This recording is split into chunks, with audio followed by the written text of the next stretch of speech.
Hola, en esta oportunidad en el Bibliófilo vamos a finalizar con la tercera parte de la trilogía del Caballero Templario de Yang Guillou, con la parte de El regreso al norte. ¿Sabían que esta magnífica obra fue llevada al cine? En los comentarios les dejo el enlace para que lo puedan ver de manera gratuita en YouTube.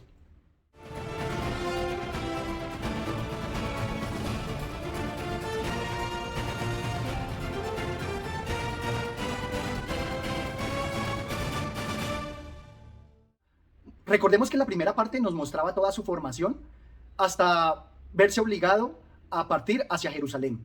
En la segunda parte nos va a contar sobre todas las batallas importantes que se dieron en las cruzadas en Tierra Santa, en Jerusalén, Damasco y en los alrededores, inclusive con la batalla de Monguizar.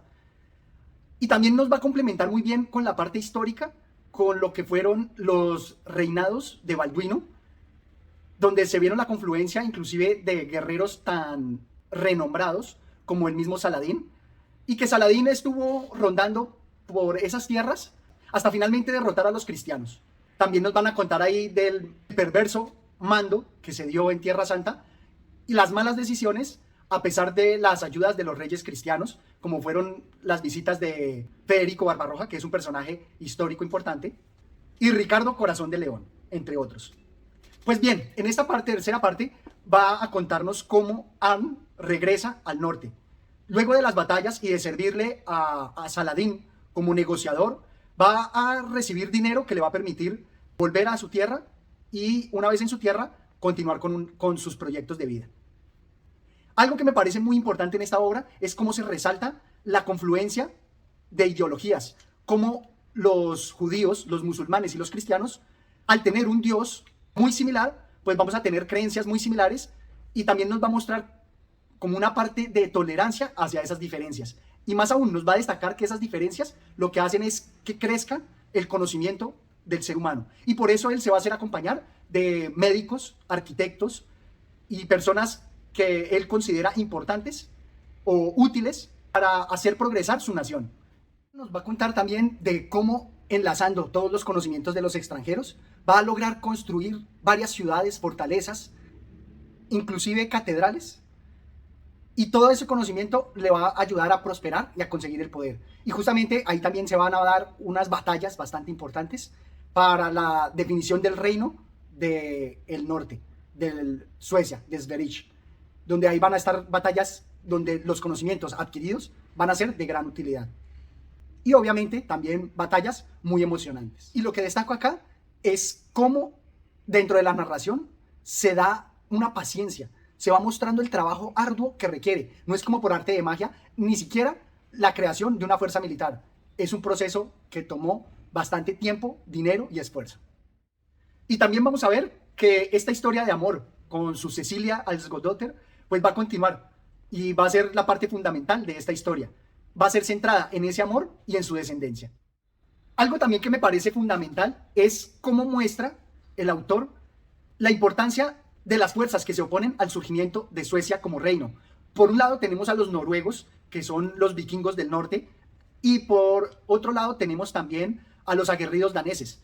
No lo tenía muy presente, pero los daneses son una fuerza militar bastante importante, y por eso vamos a ver cómo en Hamlet y en otras obras pues se mencionan a los reyes daneses. Ahorita es un país pequeño, pero contó con un poderío militar importante, y me gustó que en la obra pues pude descubrir. Y asimismo nos muestra pues el surgimiento de las principales ciudades del reino de Suecia. En este punto voy a empezar a destacar algunos aspectos que me parecen fundamentales, como son la búsqueda de la paz y de las condiciones. Nos dice así: cuando regresa a su tierra, acompañado de personas de bastantes actividades y oficios, va a reclutar inclusive a su mentor, el hermano Gilbert. Y precisamente Gilbert le cuestiona lo siguiente: ¿pretendes construir algo grande? ¿Quieres decirme lo que quieres que todos nosotros construyamos? Paz, respondió Anne con resolución. Y me parece que esto es tan importante porque para nuestra Colombia, donde hay algunos sectores políticos que desechan la paz, mostrarles que la paz sí se construye y requiere esfuerzos. Y más aún, lo que quiero destacar aquí es que él va a construir la paz no con mano férrea y con la espada, como nos lo ha mostrado a lo largo de la obra, sino creando las condiciones para que esa paz se dé y que esa paz sea duradera. Y precisamente en esas condiciones, él nos resalta el valor de los conocimientos y el valor de las personas. Veámoslo en esta parte. Le había comentado a Anne que era como ver y sentir a la vez cómo la vida volvía al cuerpo y al alma. Pero lo que más alegró a su hijo fue que dijo que entendía que eso no era un milagro, por mucho que lo dijese la gente al volver a verlo con vigor y saludable. Era el resultado de su trabajo, de su propia voluntad y bueno, de sus oraciones. Pero más que nada eran los conocimientos de los dos hombres extranjeros. Eran personas normales, no eran santos ni brujas, aunque llevasen vestimentas extrañas y hablasen un idioma incomprensible. Y nos muestra que estos médicos que él trajo, eliminando o tratando de evitar todos los prejuicios, van a resultar importantes, no solamente para adquirir conocimientos en medicina, sino en arquitectura y demás.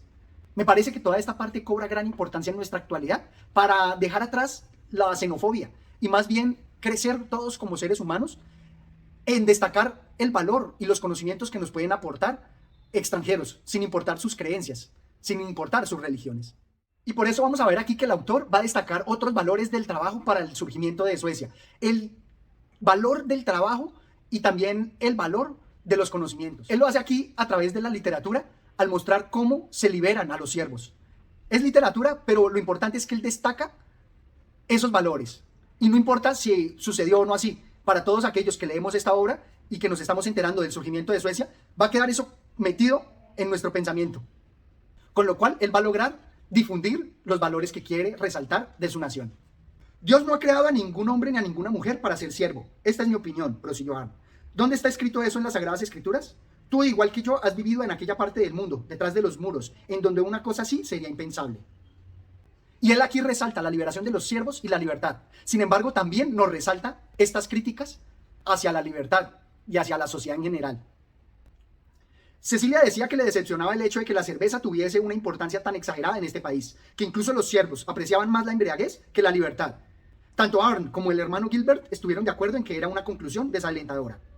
Tras un rato de reflexión en solitario, Marcus Wachtian repuso que la situación debía ser muy diferente de lo que pensaban. Ninguna persona con sentido común, ni siquiera en estas tierras, consideraba más valiosa la embriaguez que la libertad, dijo convencido. Sin embargo, la invitación a la cerveza era el primer suceso real de la libertad, algo que jamás podría haberle sucedido a un siervo. El que era siervo en un instante y al instante siguiente se veía con la cerveza de los señores en la mano, sabía en ese momento, pero solo entonces, que de verdad era libre. Me gusta la forma como el autor destaca la crítica, pues evidentemente a estos distractores de nuestra libertad como es la cerveza, pero también nos hace pensar en que el símbolo no es solamente la embriaguez, sino el hecho de hacerlos partícipe de esas actividades comunes y libres. Resaltando lo que les mencionaba de que no importa si fue verdad o no, cómo queda en el imaginario y casi que en los que conocemos la historia a través de esta novela histórica, veamos que él lo menciona así. La belleza de las imágenes no solo tenía que ver con la verdad, sino también con la composición de los colores, los pensamientos y las fantasías que esas imágenes despertaban, si estaban bien hechas. Y eso sucede con la literatura.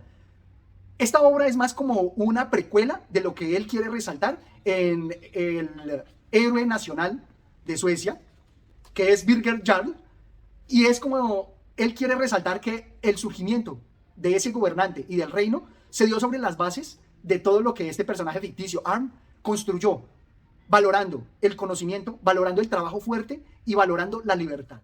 Y por eso entre los valores que él resaltan están el papel de la mujer, que en esta obra es muy importante, porque así como nos muestra las batallas y las historias de Arn, también tenemos a Cecilia, donde él también destaca sus sufrimientos, su evolución en contabilidad y en otros conocimientos, y también su desarrollo y su contribución para el reinado. Cecilia había demostrado que una mujer podía decidir mucho por sí misma, que incluso podía negarse ante sus parientes a entrar en el monasterio aún estando en juego el poder, y que además podía ir a la cama de matrimonio con aquel que amaba y no con aquel que soñaban los padres. Esta obra realmente destaca mucho esos valores, que son muy actuales, pero que viéndolos en retrospectiva y ensalzándolos con la historia, hacen que estos valores se arraiguen más en el imaginario de los ciudadanos, en el imaginario de quienes conocemos la historia a través de su obra. Finalmente, quiero destacar aquí cómo él presenta que muchas veces nuestra nobleza, nuestra cuna, nuestra suerte es lo que determina de alguna manera nuestro futuro, nuestras oportunidades. Esto me parece de enorme valor porque muchas veces en nuestra sociedad se nos trata de achacar únicamente los logros a la fuerza de nuestra voluntad y a nuestro deseo, dejando de lado lo que las condiciones materiales, lo que el entorno también contribuye. Y por eso destaco aquí esta parte. Por su parte, era tan joven cuando entró en el monasterio de Varnhem que nunca tuvo tiempo de adquirir ese tipo de arrogancia. Sin embargo, le era difícil imaginar que él podría haber sido como estos jóvenes si se hubiese criado junto con Eskil fuera de los muros del monasterio. En todas partes se podía encontrar ese desprecio que las personas más afortunadas sentían por el trabajo que hacía avanzar el mundo y que era la base de toda riqueza. Insisto que esta parte lo que demuestra es que las condiciones, cómo uno fue educado, lo afortunados, si logras completar una educación, eso es el elemento con el cual puedes empezar a cambiar tu futuro. Pero si eso no se da, como en mucha población pobre de Latinoamérica, pues ellos indudablemente, si no tienen esa oportunidad de educarse, por más deseo que tengan, por más voluntad que le pongan, pues va a ser muy difícil que cambien sus condiciones materiales. No es solamente autoayuda, no es solamente optimismo. También hay condiciones que un reino, un Estado otorga a sus ciudadanos para que ellos sobresalgan y puedan cumplir y autorrealizarse. Y en ese proceso de autorrealización, también contribuir con el bienestar general. Esto es parte de lo que quiero destacar y por eso me parece que el autor logra mostrar esa belleza que tiene el trabajo fuerte como valor nacional para que se construya una nación en paz y próspera. Finalmente, como les dije, hay una película que pueden encontrar en los comentarios que dejo de la obra, un enlace para verla. Y aunque como casi todas las obras que son llevadas al cine, no logran apreciarse en su justa medida esos detalles, toda esa construcción de lo que quieren mostrar y cómo los personajes van evolucionando a lo largo del relato. Aunque no se vean todos esos detalles, pues sí es entretenido y puede animar a que las personas conozcan primero la historia que nos narra Jan Guillou de Arn y así se animen a conocer la obra original y también continuar en profundizar con la historia de Suecia. Esto es todo cuanto tenía para contarles en esta oportunidad. Espero se suscriban al canal y me dejen sus comentarios. Gracias.